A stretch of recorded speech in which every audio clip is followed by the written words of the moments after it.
नमस्कार मित्रों, मैं आपका मित्र दीपक तनेजा आप सभी का स्वागत करता हूं आपके सबसे लोकप्रिय चैनल व्यूअरकास्ट। मित्रों, हम सभी का जन्म एक विशेष वार के दिन होता है। अगर मैं इंग्लिश में कहूँ तो एक जैसे किसी का जन्म मंडे, किसी का ट्यूसडे, किसी का वेडनेसडे। तो इसके पीछे का हमारे जीवन पे किस प्रकार से हम ये वार जो है हमारे जीवन पे किस प्रकार का प्रभाव डालता है, आज उस विषय पर हमारे साथ बातचीत करने के लिए बैठे हैं सुशांत कश्यप जी। मैं आप सभी के सहयोग से उनका स्वागत करता हूँ। नमस्कार सुशांत जी, आपका स्वागत है। नमस्कार सर।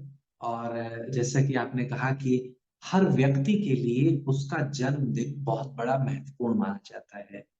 एक बहुत बड़े फिलोसफर ने कहा था कि किसी भी व्यक्ति के लिए उसके दो दिन सबसे महत्वपूर्ण है। सबसे सबसे पहला दिन तो वो जिस दिन उसका जन्म हुआ, और दूसरा दिन वो जिस दिन उसको पता चला कि उसका जन्म क्यों हुआ। तो पर्पस ऑफ अ लाइफ जब व्यक्ति को पता चल जाता है और कब उसका जन्म हुआ ये पता होता है, ये दो महत्वपूर्ण घटनाएं उसकी लाइफ में जरूर होती हैं। जिन्हें पर्पस पता चल जाता है, फिर उस पर्पस को जीते हुए वे समाज में वर्चस्व, मान सम्मान, प्रतिष्ठा, धन अर्जन करते हैं और अपने जीवन को सार्थक बनाते हैं। चलिए हम बात करते हैं कि ज्योतिषीय दृष्टिकोण से जन्मदिन के इस शब्द को हम किस तरीके से इस्तेमाल कर सकते हैं। देखिए, मैं कहूंगा कि जन्मदिन शब्द को हम संधि विच्छेद करते हैं। जन्म को थोड़ा इस तरफ रखते हैं और दिन को देखते हैं, यानी कि किसी भी व्यक्ति का जिस दिन जन्म हुआ है उस दिन का क्या महत्व है और उसका पत्रिका में हमें कनेक्शन कैसे देखना। देखिए, जैसे कि हर व्यक्ति, आपने कहा कि कोई सोमवार को पैदा हुआ है, कोई मंगलवार को, कोई बुध को, कोई बृहस्पतिवार को, मतलब अलग अलग वार है। तो ठीक ऐसे ही जिस वार का आपका जन्म है उस वार के ग्रह को आपने लेना है, सबसे पहले उसको सेलेक्ट करना है। जैसे सपोज एक उदाहरण के तौर पर मैं बताऊं, किसी व्यक्ति का जन्म बुधवार पर हुआ है, तो अब आपने क्या करना है कि उसकी पत्रिका को खोलकर देखना है और देखिए, यदि बुध ग्रह का लगन से संबंध है, या बुध ग्रह लग्नेश बनकर बैठा है, या बुध ग्रह का चंद्रमा से संबंध है, तो ये आप मान कर चलिए कि उस जातक के ऊपर 90% प्रभाव बुध ग्रह का ही रहने वाला है जीवन पर। क्योंकि ईश्वर ने उसे एक ऐसे वार पर जन्म दिया है जिस वार का उसके ऊपर सबसे अधिक प्रभाव होगा, और वही ग्रह यदि उसकी पत्रिका में मैच कर जाता है तो समझ लीजिए कि वह एक डेस्टिनी को लेकर आया, एक स्पेशल काम के लिए लेकर आया। अमूमन बहुत कम ऐसे लोग मिल पाएंगे आपको कि जिनका एग्जैक्टली जन्म भी स्पेसिफिक उस वार को हुआ हो और उनका ग्रह भी लग्नेश बनकर आया हो, या लग्न पर स्थित हो, या संबंध बना रहा हो चंद्रमा से। तो पहले तो ये चीज यहाँ पर क्लियर हो जाती है कि इंपॉर्टेंस ऐसे देनी है। फिर मैंने इसमें एक चीज और पाई है, वो ये है कि अगर सपोज किसी का जन्म बुधवार को हुआ, तो अगर लग्न में बुध ग्रह का समावेश नहीं है, लग्नेश में संबंध नहीं है, चंद्रमा में संबंध नहीं है, लेकिन अगर बुध ग्रह के मित्र ग्रह लग्न में बैठे हुए हैं, या लग्नेश बनकर आए हैं, या चंद्रमा से संबंध बनाया हुआ है, तो भी आपको बुध ग्रह का प्रभाव ज्यादा मिलेगा। जैसे उदाहरण के तौर पर धनु लगन की पत्रिका है, व्यक्ति का जन्म बुधवार को हुआ लेकिन लग्न में उसके शनि बैठा हुआ, तो आप देखिए शनि बुध का मित्र है। यदि शुक्र बैठा होगा, शुक्र भी बुध का मित्र है। राहु है, राहु भी बुध का मित्र है। तो भी जब भी मित्र ग्रह भी आ जाएंगे लग्न में, तो वह जो बुध ग्रह जिस पे बुधवार को जो जन्म हुआ है, उस बुध ग्रह का प्रभाव फिर भी जातक के ऊपर ज्यादा रहेगा, क्योंकि उसके मित्र ग्रहों ने उसके लग्न को ऑक्यूपाइड किया। अब इसमें इंपॉर्टेंट आ जाता है कि वार को कैसे हम समझे। देखिए, मैंने ये देखा है कि वैसे तो हर व्यक्ति की कुंडली में ग्रहों की प्लेसमेंट देखनी है जो मैंने बताया, लेकिन फिर भी देखा है कि जो चंद्रमा, यानी जो सोमवार को लोग पैदा होते हैं अधिकतर, ऐसे लोगों के अंदर जो है हमेशा अपनी लाइफ में क्रिएशन करने का मन होता है। आप देखेंगे जितने भी आर्टिस्ट आपको मिलेंगे ना, वो सोमवार को पैदा हुए मिल सकते हैं, या सोम चंद्रमा ग्रह का, क्योंकि आर्टिस्ट जो होता है वो इमेजिनेशन पर चलता है, और इमेजिनेशन का कारक ग्रह चंद्रमा है। कितनी हाईली आपकी इमेजिनेशन होगी, उतना ज्यादा आप उसमें जा पाएंगे।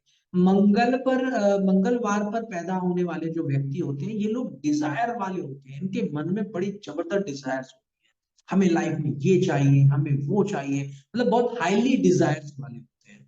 बुधवार में पैदा होने वाले जो व्यक्ति होते हैं, ये कहीं ना कहीं हम कहें कि ये एक तो सामाजिक तौर पर मैंने ऐसे लोगों को बहुत आगे आते हुए देखा है। सामाजिक कार्यों में बहुत ज्यादा इनका समावेश होता है। समाज को बदलने के लिए, समाज में बदलाव लाने के लिए कुछ इस तरीके के काम के लिए करते हैं, बिजनेस के लिए भी करते हैं।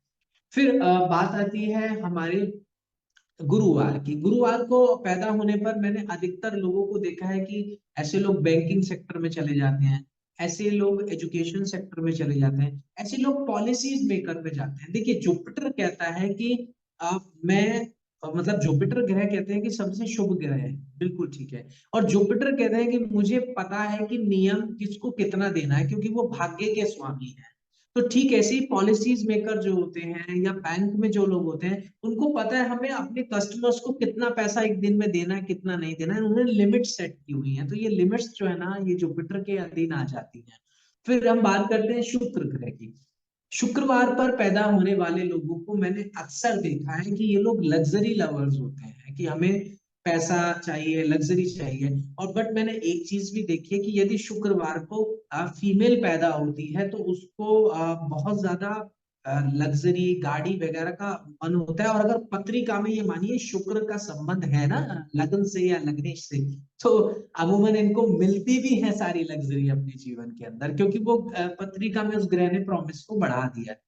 शनिवार को पैदा होने वाले लोगों की प्रोफेशनल लाइफ काफी स्ट्रगलिंग रहती है। ये मैंने अमूमन देखा है कि काफी स्ट्रगलिंग रहती है सैटरडे को पैदा पैदा होने वाले लोगों की लाइफ। और इसमें यदि शनि के मित्र ग्रह लगन में बैठ जाए ना आके, जैसे बुध आ जाए और शुक्र बैठ जाए, तो आप देखेंगे कि बहुत अच्छे बिजनेसमैन बन जाते हैं। या अपने प्रोफेशन में या काम में 30-35 साल के बाद इनका भाग्य उदय होता है और बहुत बढ़िया उसमें कमाते हैं। फिर अब बात करते हैं संडे की। तो इतवार वाले दिन जो लोग पैदा होते हैं अमूमन बड़े ऊर्जावान होते हैं, सब कुछ उसमें बहुत बढ़िया होता है। लेकिन मैं एक संडे के विषय में एक चीज मैं बताऊंगा, आप देखिएगा सभी लोग अपनी पत्रिका में, जहाँ जहाँ रविवार पर पैदा होने वाले लोगों का यदि सूर्य ठीक नहीं है, तो सबसे ज्यादा डेंजरस लाइफ की बीमारियों से सफर करने वाले यही लोग होते हैं। क्योंकि सूर्य एक ऐसी क्षमता है आपके शरीर की, यदि वो डिस्टर्ब हो गई ना, तो फिर आपके लिए बड़ा मुश्किल हो जाएगा उसको चला पाना। कहते हैं कि मकान की और आदमी की नींव जीवन में एक ही बार डलती है। तो ठीक इसी प्रकार से वो जो नींव है वो सूर्य है। वो कितना स्ट्रांग होकर आता है, कितना होता है, वही आपको क्षमता देता है आपकी बीमारियों से लड़ने की क्षमता। व्हाइट ब्लड सेल्स बनाता है आपकी बॉडी के अंदर, आपको विटामिन वो देता है, आप में काबिलियत देता है, आपकी विल पावर, कहते हैं ना विल पावर भी वो सारी चीजें देता है, तो वो कॉन्फिडेंस। तो सूर्य, रविवार को पैदा होने वाले लोगों का यदि सूर्य बेहतर है, तो सूर्य के क्षेत्र में बड़ा नाम कमाते हैं। चाहे वह राजनीति में जाए, चाहे वह बहुत अच्छे एस्ट्रोलॉजर बन जाए, चाहे वह किसी प्रकार की और किसी भी मतलब एडमिनिस्ट्रेशन डिपार्टमेंट में जाए, पुलिस में, सेना में, विभाग में। पर सूर्य का बेहतर होना जरूरी है, लगन से संबंध बनाना बहुत ज्यादा जरूरी है। बढ़िया। सुशांत जी, अब अपना मोबाइल नंबर सभी दर्शकों के लिए बताएं। जी, 8802072126। एक बहुत बढ़िया वीडियो, अलग से वीडियो, हट के वीडियो, इस बहुत अच्छे वीडियो के लिए हृदय से धन्यवाद। नमस्कार।